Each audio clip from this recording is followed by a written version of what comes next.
Bismillahirrahmanirrahim. Assalamualaikum warahmatullahi wabarakatuh. Alhamdulillahi rabbil alamin. Wabihi nasta'inu ala umuri dunya waddin. Wassalatu wassalamu ala ashrafil anbiya'i wal mursalin, Sayyidina wa maulana Muhammadin wa ala alihi wa sahbihi ajma'in. Amma ba'du. Yang mulia para alim ulama, para tokoh agama, tokoh masyarakat, para pendengar setia Pro 1 Radio Republik Indonesia dimanapun berada, yang menangkap siaran kita di pagi hari ini melalui masjid-masjid, musalla-musalla yang disiarkan oleh para merbot, para takmir yang merilai Pro 1 Radio Republik Indonesia. Singkatnya hadirin hadirat jamaah pengajian yang dimuliakan Allah Subhanahu wa taala. Alhamdulillah, summa alhamdulillah. Senantiasa pujian-pujian kita sanjungkan, kita khususkan kepada Allah Subhanahu wa taala. Karena sampai detik ini kita masih dikaruniakan berbagai macam nikmat oleh Allah Subhanahu wa taala. Saat ini kita masih dalam keadaan sehat walafiat, masih bisa beraktivitas, bisa melakukan beragam kegiatan, termasuk hadir di majelis ilmu yang kita cintai ini. Semua itu karena nikmat dan karunia Allah Subhanahu wa taala. Kita berdoa mudah-mudahan apa yang kita lakukan saat ini dan semua ibadah yang sudah kita tunaikan senantiasa mendapatkan ridha dari Allah Subhanahu wa taala. Amin ya rabbal alamin. Salawat serta salam selalu kita sampaikan ke hadapan baginda Rasulullah sallallahu alaihi wasallam, kepada segenap keluarga, para sahabat, para tabi'in, para tabi'it tabi'in, dan semua pengikut baginda Rasulullah sallallahu alaihi wasallam, termasuk kita yang mencintai beliau, mengikuti beliau, yang hadir di sini bil khusus, dan siapapun yang mencintai beliau mudah-mudahan mendapatkan syafaatnya kelak di hari kiamat. Amin ya rabbal alamin. Bapak Ibu jamaah yang dimuliakan Allah Subhanahu wa taala, kajian kita pada Jumat ini adalah melanjutkan kajian surat Hud ayat 34 dan seterusnya. Sebagaimana biasa, sebelum kita mengkaji ayat ini, terlebih dahulu saya akan membacakan sebagian daripada ayat yang kita akan kaji. Bismillahirrahmanirrahim.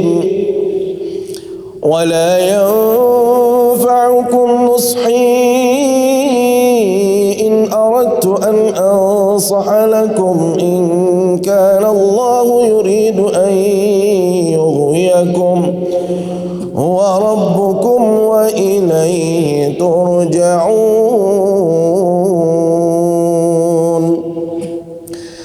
Hadirin yang dimuliakan Allah Subhanahu wa taala, ayat ini masih erat kaitannya dengan ayat yang sebelumnya.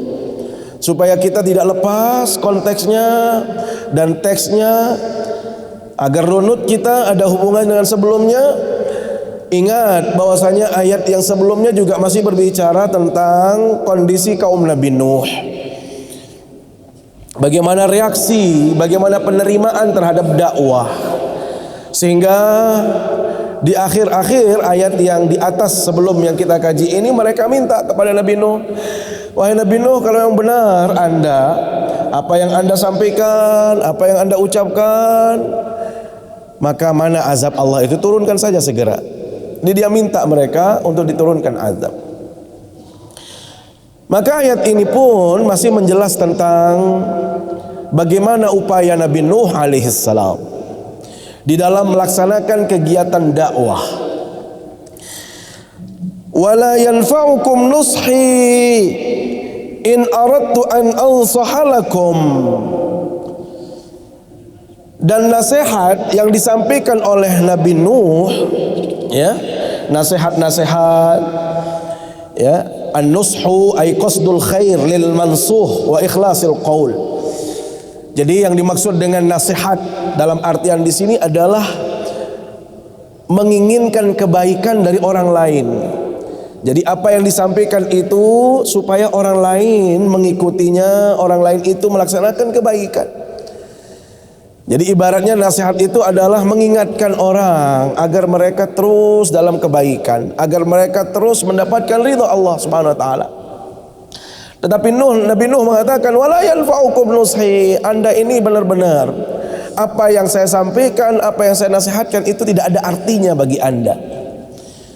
Walaupun saya terus-menerus menasihati Anda. Bapak Ibu yang dimuliakan Allah SWT, Nabi Nuh ini termasuk salah satu nabi yang dikategorikan ulul azmi. Jadi ada di antara sekian banyak nabi, ada 5 yang tergolong ulul azm,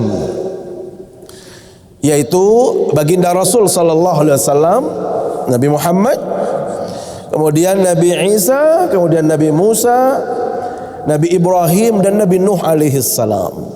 Oleh para ulama dikatakan atau tergolongkan orang-orang ini sebagai kalangan ulul azmi karena keteguhannya, kesabarannya, keulatannya di dalam berdakwah. Bayangkan Bapak Ibu yang dimuliakan Allah Subhanahu wa taala, begitu tegarnya Nabi Nuh, begitu sabarnya beliau dalam berdakwah, sampai-sampai diabadikan dalam satu surat dalam Al-Qur'an yang disebut dengan surat Nuh. Dan di situ dijelaskan bagaimana reaksi daripada umat Nabi Nuh alaihi salam. Qala rabbi inni da'awtu qaumi laylan wa nahara falam yazidhum du'ai illa firara. Bayangkan Allah menyebutkan bagaimana dakwah Nabi Nuh. Ya Allah, sesungguhnya saya menasehati kaumku, mengajak kaumku itu siang malam. Kalau kita ini kan paling sampai siang aja lah. Kalau malam pun sampai ya jam 10 malam. Paling kalau kita ada haul sampai jam 2 malam, habis itu tidur. Kira-kira begitu. Ya. Nggak ada yang setiap hari berdakwah, nggak ada tuan guru, nggak ada ustaz, nggak ada nabi yang seperti Nabi Nuh alaihi salam yang digambarkan bagaimana dakwahnya. Da'utu qaumi laila wa nahara, siang malam. Falam yazidhum du'ai illa firara. Tapi apa yang terjadi? Mereka lari semua. Saya kejar, dia lari. Saya ajak, dia lari. Allah. Tragis lagi apa? Kalau toh mereka tidak lari. Wa inni kullama da'utuhum litaghfira lahum ja'alu asabi'ahum fi adhanihim. Kalau toh mereka tidak lari, dia mencoba untuk memasukkan jari-jari mereka ke dalam telinga mereka. Ja'alu asabi'ahum fi adhanihim wastawshaw thiyabahum. Cari pakaian, dia lilitkan di atas kepalanya, kemudian di telinga mereka. Ja'alu asabi'ahum fi adhanihim wastawshaw thiyab wa asarru wastakbaru. Dengan kesombongannya dia selalu menunjukkan kesombongannya di hadap Nabi. Bayangkan siapa yang kuat seperti ini. Sudah begitu Bapak Ibu, kalau begitu siang malam dong banyak jamaahnya. Enak kalau banyak. Ini terlalu banyak ini, kalau saya sedikit ini. Ini banyak sekali di Islamic Center ini. Karena ini aja orangnya. Setiap pagi belum ada penambahan. Ini aja. Belum ada tambahan absen baru nih. Jadi kelasnya kelas ini terus ini. Ya, tapi ini Masya Allah banyak dibanding kaum Nabi Nuh alaihissalam. Nabi Nuh itu siang malam dalam riwayat yang beriman, bayangkan dakwahnya beliau itu 1000 tahun kurang sedikit, kurang 50 tahun, berarti 950 tahun dakwahnya. Masya Allah. Jadi memang beliau ini teladan dalam berdakwah, luar biasa. 950 tahun kemudian digambarkan oleh baginda Nabi SAW tentang orang-orang dahulu yang berdakwah. Ya, ra'aitun nabiyya wa ma'ahu ruhait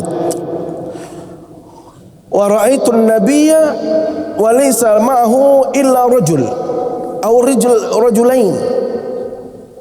Saya diperlihatkan, kata Rasul sallallahu alaihi wasallam, Bapak Ibu, tentang kondisi dakwahnya para nabi-nabi sebelum saya. Diperlihatkan oleh Allah.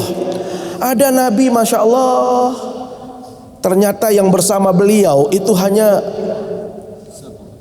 ada beberapa orang saja. Rahat itu ya kurang dari belasan. Ya di antara 6-7 lah. Ada orang seorang nabi jadinya itu pengikutnya cuma 1. La ilaha illallah, tragis sekali. Ini masih mending kita nih, banyak ini. Kalau kita maulid sekarang ini kalau telat saja sudah close semua ini. Artinya sudah banyak. Masya Allah. Nabi nggak ada, ya Allah, cuma 1 pengawalnya, 1 umatnya. Ada lagi yang saya lihat 2, ada lagi yang tragis sendiri dia jalan Nabi itu. Kenapa? Nggak ada yang mau ikutin Nabi itu. Ya Allah. Kecuali kata Rasulullah SAW, baru saya lihat sedikit, ada sawadun azim, ada kelompok manusia yang banyak sekali. Dan waktu itu saya berpikir, oh ini umat saya nih. Ternyata apa kata Allah SWT, Jibril, bukan, itu umat Nabi Musa itu yang banyak itu. Jadi umat Nabi Musa termasuk yang masuk banyak. Barulah di atas itu ada sawadun a'zam, kelompok yang lebih besar lagi, banyak sekali, lebih banyak dari yang pertama tadi yang Nabi Musa. Kalau ini siapa ini Jibril? Ini umatmu ini. Berapa jumlahnya? Itu hanya 70.000. Jadi yang ini hanya 70.000 dulu. 70.000 dulu ini. Ini semuanya masuk surga. Nggak pernah ada pertanyaan kalau ini. Nggak ada pertanyaan apapun kalau ini. Jadi kalau ini langsung 70.000 itu. Saya nggak tahu siapa di antara kita yang masuk 70.000 itu. Jangan-jangan sudah close semua itu. Karena 70.000 itu sudah masuk surga semuanya. Makanya para sahabat waktu itu bertanya, wih hebat sekali ya yang 70.000. Ya siapa ya yang masuk itu? Jangan-jangan kita ya, jangan-jangan ini ya, siapa ya kira-kira? Bertanya-tanya terus. Wah ini mungkin yang dari kecilnya beriman ini. Jadi langsung lahir dia sudah asyhadu an la ilaha illallah. Oh jangan-jangan ini yang ikut pertama-tama ini. Ini sabiqunal awwalul ini. Jadi orang-orang yang pertama kali masuk Islam. Walhasil datang Ukasyah. Ya Rasulullah, doakan saya biar saya masuk sana 1 golongan itu ya Rasul. Ya sudah, ente juga Ukasyah. Ente masuk. Datang lagi orang yang berikutnya. Saya dong ya Rasul, masa Ukasyah saya? Sabaqaka Ukasyah, kamu terlambat, sudah ditutup pintunya sama Ukasyah. Berarti yang di sini nggak ada yang masuk. Nggak ada, karena terakhir itu Ukasyah yang ngunci. Ada sahabat yang datang setelah Ukasyah, sabaqaka Ukasyah. Udah, Anda telat sedikit saja. Coba duluan sama Ukasyah. Nah, berarti yang di sini belum ini. Masih ada ujian lagi. Ya, kalau kita mau masuk yadkhulunal jannata bighairi hisab, ada lagi syarat-syarat yang harus dipenuhi. Hadirin yang dimuliakan Allah Subhanahu wa taala, itulah kondisi para nabi, termasuk Nabi Nuh, mungkin yang digambarkan oleh Rasulullah SAW, yang beliau lihat, diperlihatkan oleh Allah tentang kondisi nabi-nabi terdahulu. Maka hadirin Allah, orang-orang ini, wala yanfa'ukum nushi, kamu itu tidak ada artinya nasihat-nasihat yang saya berikan. In aradtu an ansahalakum, walaupun saya terus menerus. In kana Allahu yuridu ayyughwiyakum, karena Allah Subhanahu wa taala hendak menyesatkan kamu. Ini harus perlu dijelaskan.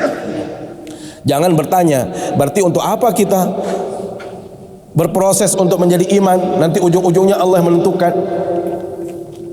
Kita harus melihat kronologinya.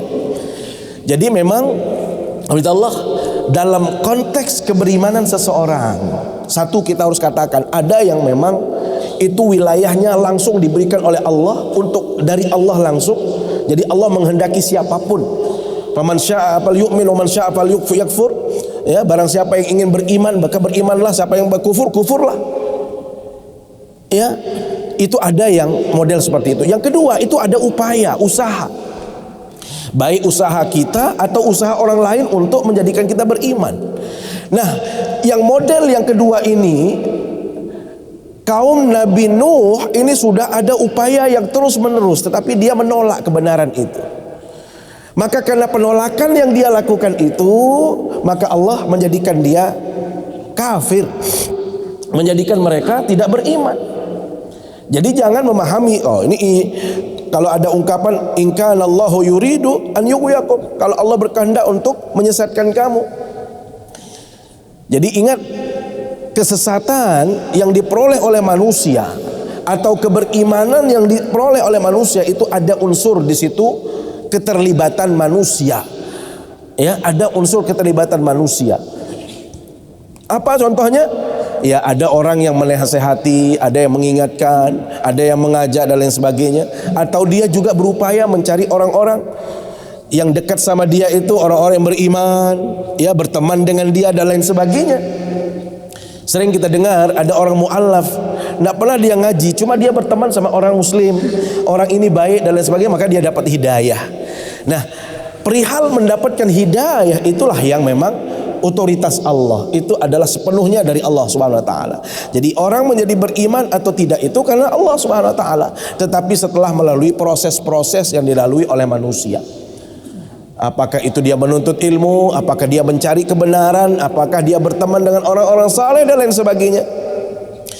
Tetapi kalau model kaum Nabi Nuh alaihi salam, itu memang sejak awal mereka sudah menutup diri dari kebenaran.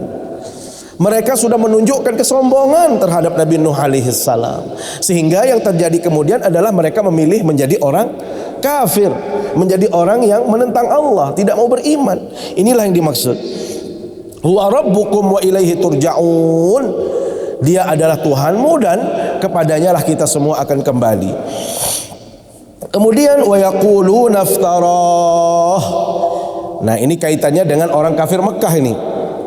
Kalau tadi itu masih kaitannya dengan cerita Nabi Nuh, diselingi di sini oleh kisah orang-orang kafir Mekah yang pandangan mereka mengatakan Nabi Muhammad itu mengada-ada. Al-Quran yang diturunkan kepada Nabi Muhammad itu adalah buatan Nabi Muhammad, termasuk cerita-cerita tentang Nabi Nuh itu adalah buatan Nabi Muhammad. Nah, ini maksudnya. Jadi masih ada korelasinya dengan ayat yang sebelumnya. Am yaqulu wa yaquluna iftarah, dan mereka mengatakan oh ini Al-Quran yang menyebutkan tentang kisah-kisah Nabi Nuh, Al-Quran yang disampaikan oleh Nabi Muhammad, ini karangan Nabi Muhammad. Bapak Ibu, kita harus meyakini, disinilah keyakinan kita yang benar, bahwasanya Al-Quran itu bukan karangan siapapun, bukan karangan manusia, kecuali itu adalah merupakan firman suci Allah. Itu adalah kalamullah. Jadi bukan karangan Nabi Muhammad, bukan karangan Jibril alaihi salam, tetapi itu adalah merupakan sumbernya, merupakan bagian dari Allah SWT, karena itu kalamnya, ya, firman suci Allah Subhanahu wa taala. Sehingga karena dia firman suci, Bapak Ibu yang dimuliakan Allah SWT, maka Al-Quran itu benar-benar mulia, benar-benar suci, tidak ada keraguan sedikit pun, tidak ada yang harus disangsikan, tidak ada yang hilang, tidak ada yang bocor, tidak ada yang lebih yang disampaikan oleh Jibril atau siapapun, kecuali apa yang datang dari Allah SWT. Itulah Al-Quranul Karim. Karena itu orisinalitasnya, kemurniannya, dia terjaga, terpelihara. Inna nahnu nazzalna dzikra wa inna lahu lahafizun. Sungguhnya kami yang menurunkan Al-Quran itu, kata Allah, dan kami yang menjaganya. Sehingga tidak ada ruang bagi manusia, termasuk baginda Rasul sallallahu alaihi wasallam, untuk mengada-adakan sesuatu. Apalagi baginda Nabi itu adalah apa yang disampaikan itu juga bersumber dari wahyu. Wa ma yantiqu 'anil hawa in huwa illa wahyun yuha. Jadi apa yang disampaikan oleh baginda Nabi itu adalah wahyu. Karena itu kata Allah, ini kita harus luruskan sekali pemahaman kita tentang Nabi sallallahu alaihi wasallam, tentang Al-Quran, sehingga tutur kata perilaku baginda Nabi sallallahu alaihi wasallam itu adalah wahyu, bersumber dari Allah Subhanahu wa taala. Makanya kita ingat riwayat di saat ditanya Aisyah radhiyallahu an tentang akhlaknya baginda Nabi SAW. Bagaimana? Kaifa kana khuluqun Nabi SAW? Beliau menjawab, kana khuluquhu Quran. Akhlaknya baginda Nabi itu adalah Al-Quran itu sendiri. Berarti apa yang ada dalam Al-Quran itu adalah merupakan penjelmaan, ya, apa yang dilakukan oleh baginda Nabi itu bersumber dari Al-Quranul Karim. Maka jangan juga kita meragukan baginda Rasul SAW. Kita harus yakin, percaya kepada baginda Rasul SAW. Apalagi ini adalah momen lagi. Ini ada kaitannya dengan Rabiul Awal yang besok itu jatuh di tanggal 12 Rabiul Awal. Bapak Ibu, saya ingin tegaskan, orang masih bertanya-tanya kadang-kadang tentang maulid dan lain sebagainya. Intinya begini, logika sederhananya begini. Kelahiran baginda Rasul sallallahu alaihi wasallam, ya, itu berkah buat alam, berkah buat manusia, berkah buat alam dan semua. Makanya kenapa kita, ya, makhluk-makhluk Allah itu senang dengan kelahiran Nabi Muhammad, kita juga senang. Bayangkan kalau tidak ada baginda Rasul SAW, ma'arafna Allah, kita tidak akan kenal Allah. Ini satu paket dia. Kita nggak akan kenal Allah, kita tidak akan kenal Islam kalau nggak ada baginda Nabi, kalau nggak lahir baginda Nabi itu. Jadi anak kita, mohon maaf, ini kalau yang muda-muda, yang bapak-bapak muda ini, kalau anaknya lahir kira-kira senang apa tidak? Anak mau lahir, ini yang tua-tua ini, kalau cucunya mau lahir senang apa tidak? Atau ada yang mau bunuh cucunya? Atau tidak suka sama cucu? Cucu lahir kita senang. Bahkan ada di antara mereka yang sudah menunggunya, sudah menyiapkan ini, senang, ketawa, gembira kita. Kelahiran anak kita tunggu, dia senang kita. Ini logika sederhananya. Anak yang lahir, cucu yang lahir kita senang. Padahal belum tentu ada jaminan anak cucu kita ini bisa menjadi jaminan kita di hadapan Allah. Belum tentu dia akan menyelamatkan kita di hadapan Allah. Anak kita, belum tentu anak yang kita cintai hari ini bisa mendorong kita untuk menuju surga. Belum tentu, tapi kita sayang dia, senang kita. Ini logika sederhana. Lah, baginda Nabi SAW, hadirat Allah, yang sudah pasti menyelamatkan kita, masa kita nggak senang dengan lahirnya? Ini dalam riwayat Sahih Bukhari, dan dalam mu'allaqatnya, beliau menegaskan apa? Kisah Abu Lahab. Abu Lahab itu kan, Allah, paman baginda Rasul SAW, karena beliau itu adalah apa? Saudaranya Abdullah. Al-Abbas itu saudara-saudaranya. Pagi-pagi waktu kelahiran baginda Nabi SAW, Suwaibah itu menghampiri Abu Lahab untuk bercerita, Abu Lahab, anak saudaramu lahir, laki-laki loh. Senangnya luar biasa, dia senang dikasih tahu tentang kelahirannya. Suwaibah, benar kamu cerita gitu? Iya. Kalau gitu sudah, kamu bebas, nggak jadi budak saya lagi. Gara-gara kamu ngasih tahu saya, sudah saya lepas kamu. Hadiah untuk kamu karena sudah ngasih tahu saya tentang anak-anak saudara saya lahir. Apa yang terjadi kemudian? Abu Lahab itu adalah orang yang paling membenci baginda Nabi, memusuhi baginda Nabi. Sampai-sampai terekam dalam surat Al-Lahab, orang yang kekal dalam neraka itu Abu Lahab. Saking bencinya kepada baginda Nabi SAW, bencinya luar biasa. Direkam, tabbat yada Abi Lahab wa tab, sampai sama istrinya, karena barang-barang dia benci sama baginda.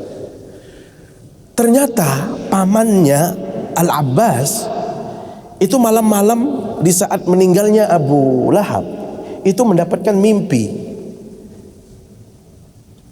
Apa mimpinya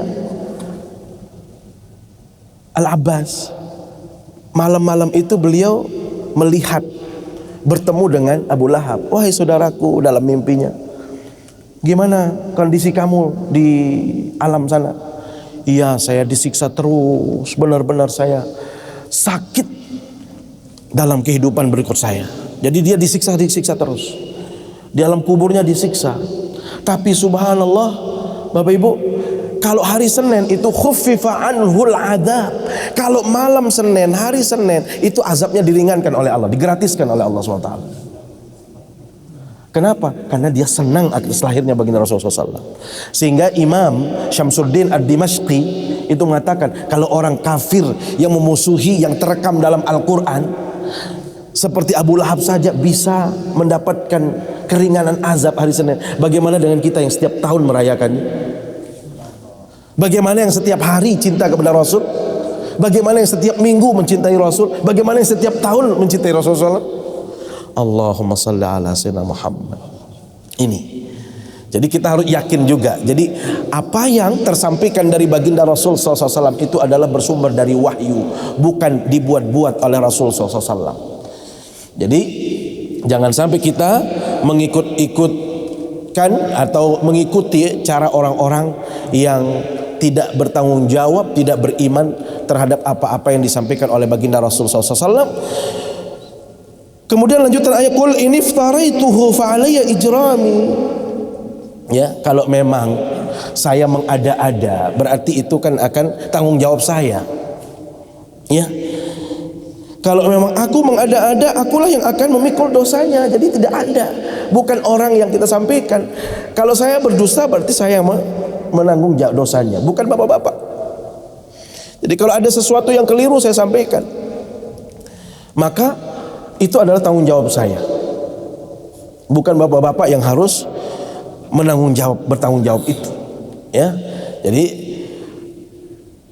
Rasul juga tentu tidak mungkin mau melakukan sesuatu yang tanda kutip konyol, yang nanti bertanggung jawab di hadapan Allah SWT sendiri, tidak mungkin. Ya, maka itu bukan sesuatu yang mengada-ada. Fa'an ana bari'um wa ana bari'um mimma tujrimun, bahwasanya aku berlepas diri dari dosa yang kamu perbuat. Ya, jadi kalau misalnya kita sudah menyampaikan kebenaran, lantas orang itu tidak mau, ya sebagai dai itu sudah selesai tugasnya. Wa ma 'alar rasuli illal balagh. Tidak ada tugas para penyampai dakwah itu kecuali menyampaikan. Jadi kalau kita sudah menyampaikan, maka kita sudah terlepas dari kewajiban kita. Jadi kita tidak terbebani. Tetapi kalau misalnya ada sesuatu yang kita tidak mau sampaikan, sengaja kita sembunyikan, maka kita tetap orang yang punya ilmu itu berdosa. Makanya orang alim bila mana ditanya tentang ilmu pengetahuan, lantas dia tidak mau menjelaskan ilmu itu, tidak mau menyampaikan ilmu itu, maka dia termasuk berdosa besar. Man su'ila an ilmin fakalamahu uljima yaumal qiyamati bilijamin min nar. Barang siapa yang ditanyakan tentang satu ilmu pengetahuan, lantas dia sengaja tidak mau menyampaikannya, maka di akhirat kelak dia akan dimasukkan besi khusus ke dalam mulutnya karena dia tidak mau menyampaikan kebenaran. Bila mana kita sudah menyampaikan, maka tentu tugas sebagai seorang dai itu sudah selesai. Perihal dia mau ikut atau tidak, mau taat atau tidak, itu bukan lagi wilayah para tuan guru, para ustadz, para dai. Itu adalah urusan masing-masing. Maka yang paling penting bagi para dai itu adalah menyampaikan kebenaran, ya. Jadi jangan sampai dia menyembunyikan yang namanya kebenaran. Kemudian berikutnya Allah, wa uhiya ila nuhin annahu la yu'mina min qaumika illa man qad aman. Maka Allah Subhanahu wa taala telah mewahyukan kepada Nabi Nuh, ketahuilah tidak akan ada yang beriman dari kaummu kecuali memang orang-orang yang sudah mendapatkan hidayah dari Allah Subhanahu wa taala. Jadi sering kita sampaikan di sini, Bapak Ibu yang dimuliakan Allah Subhanahu wa taala, hidayah itu adalah sesuatu yang mahal sekali. Hidayah itu paling utama dalam kehidupan manusia.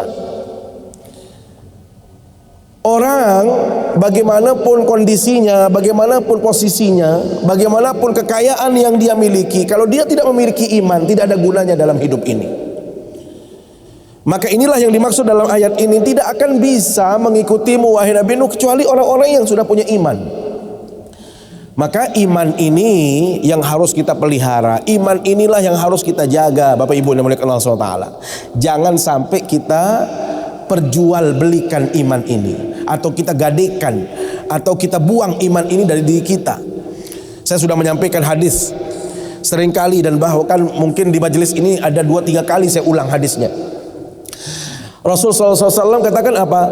Badiru bil a'mal, segera kita melakukan kebaikan-kebaikan. Fitanan ka qita'il lailil muzlim. Saat ini kita berada dalam masa-masa yang disebut dengan masa fitnah, masa ujian yang berat. Ujiannya berat sekali. Ya Allah, berat sekali. Macam sudah masuk kasat mata, sudah masuk ke dalam rumah kita, sudah masuk kepada keluarga kita yang namanya fitnah-fitnah ini. Sehingga saking masifnya fitnah, saking banyaknya fitnah, Rasul katakan yusbihur rajulu mu'minan wa yumsi kafiran. Saking gak tahannya orang terhadap ujian ini, pagi-pagi seperti ini masih ngaji dia, sorenya sudah kafir dia. Saat ini masih ngaji dia, sebentar keluar dari masjid kafir langsung. Loh kok bisa? Nanti kita lihat. Atau sebaliknya kata Rasul, sorenya masih beriman, pagi sudah kafir dia. Kenapa? Yabi'u dinahu bi'aradin minad dunia. Dia menjadi kafir karena dia jual agamanya untuk kepentingan dunia, untuk kenikmatan dunia yang sesaat. Dia jual agamanya, dia jual akhiratnya. Ya jangan jauh-jauh. Mungkin saja, mohon maaf, ada orang yang ngaji menjadi hanya medianya saja, ngaji hanya rupanya saja. Ternyata di situ di luar begitu ada sepatu orang dia ambil. Ini berarti dia sudah kafir dia. Karena orang Islam itu tidak mungkin mencuri. Tapi kalau dia mencuri berarti dia kafir. Kalau dia melakukan dosa berarti kafir. Kalau di sana sudah memfitnah orang lain berarti kafir. Ini yang dimaksud. Jadi begitu cepatnya orang itu menjadi kafir. Ya, kafir bisa saja artinya dia melakukan dosa, atau kafir ini bisa keluar dari agama. Maka di sinilah pentingnya kita menjaga keimanan tadi. Apalagi kalau kita berbicara tentang hidayah, ya, hidayah yang kaitannya dengan keimanan. Bapak Ibu, hari ini hari Jumat. Pesan utama para khatib, lihat, pesan utama khatib di atas mimbar itu apa? Setiap minggu kita diwasiatkan oleh khatib, diingatkan oleh khatib, wala tamutunna illa wa antum muslimun. Jangan engkau mati kecuali engkau dalam keadaan Islam yang benar-benar beriman kepada Allah. Cuma kita kadang-kadang begini, khatibnya juga kurang memahami, kemudian makmumnya juga ikut-ikutan. Apa yang saya maksud?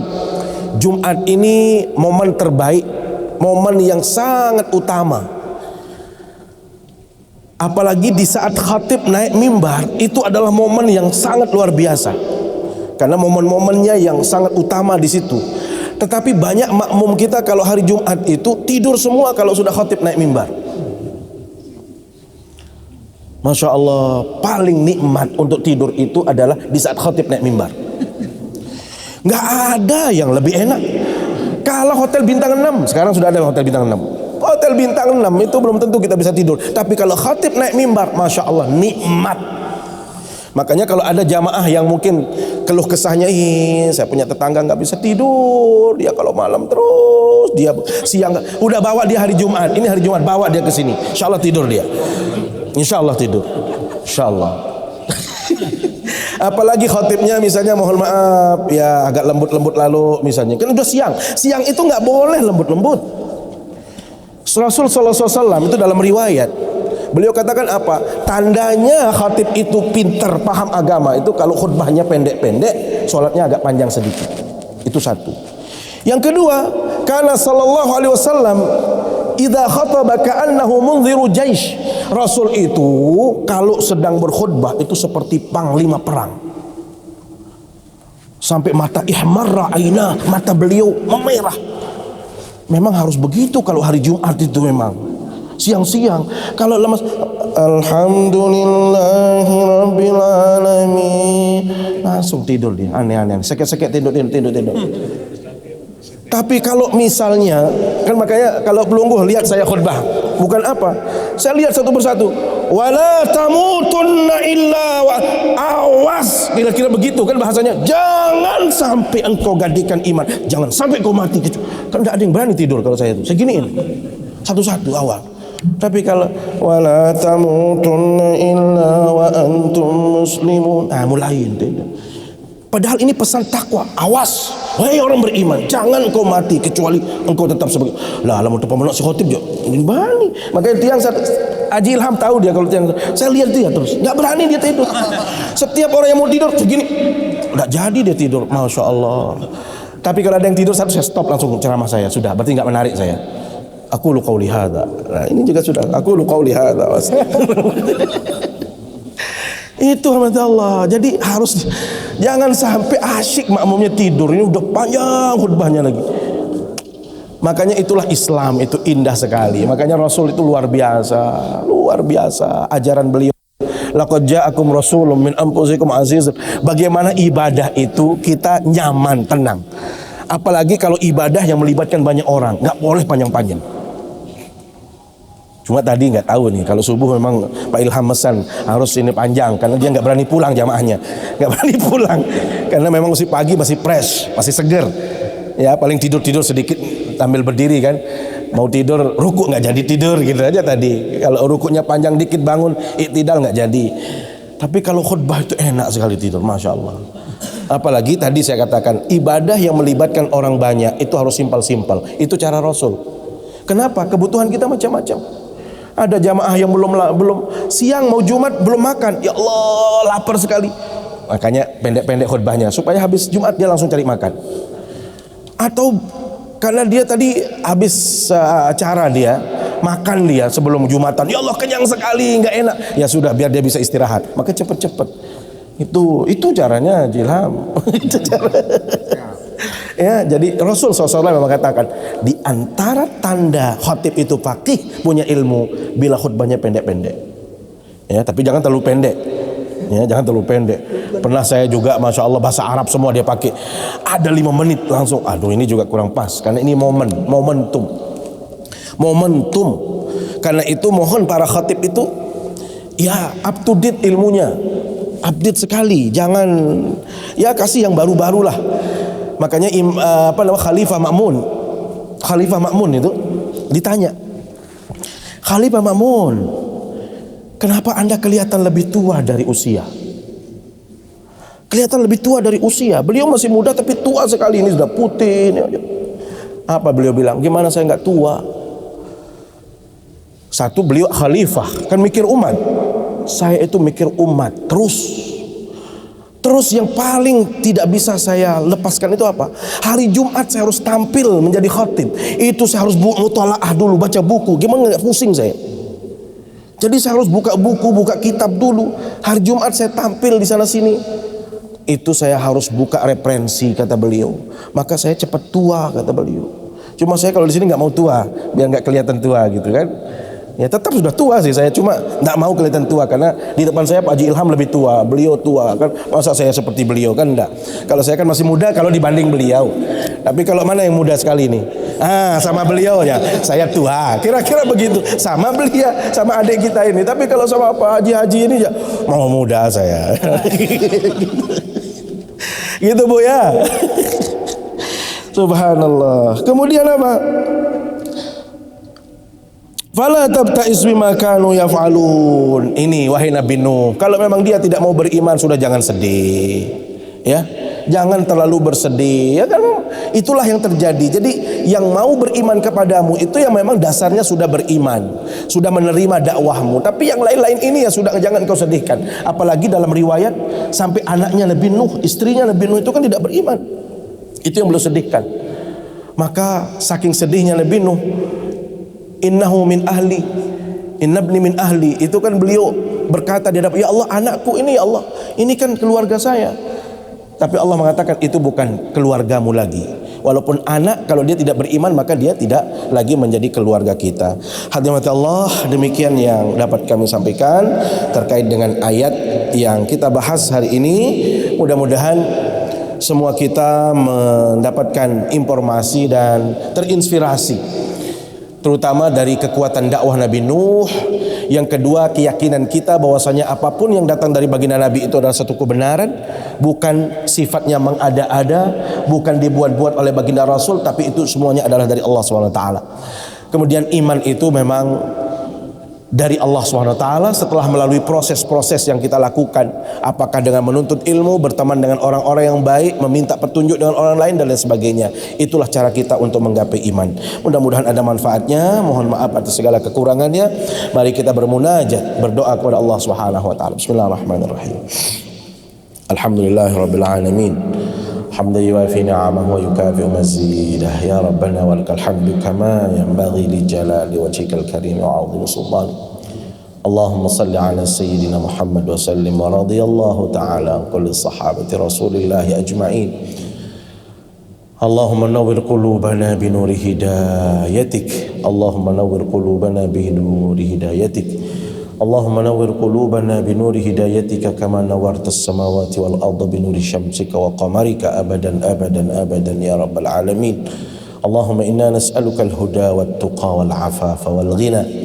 اللهم لا تدع لنا في مجلسنا هذا ذنبا إلا غفرته، ولا هما إلا فرجته، ولا كربا إلا كشفته، ولا ضالا إلا هديته، ولا ميتا إلا رحمته، ولا مسافرا إلا سلمته، ولا ميتا إلا رحمته، ولا مريضا إلا شفيته، ولا حاجة من حوائج الدنيا والآخرة إلا قضيتها ويسرتها يا رب العالمين. ربنا هب لنا من أزواجنا وذرياتنا قرة أعين واجعلنا للمتقين إماما. ربنا آتنا في الدنيا حسنة وفي الآخرة حسنة وقنا عذاب النار. صلى الله على سيدنا محمد وعلى آله وصحبه أجمعين. سبحان ربك رب العزة عما يصفون وسلام والحمد لله رب العالمين. أقول قولي هذا وأستغفر الله. والسلام عليكم ورحمة الله وبركاته.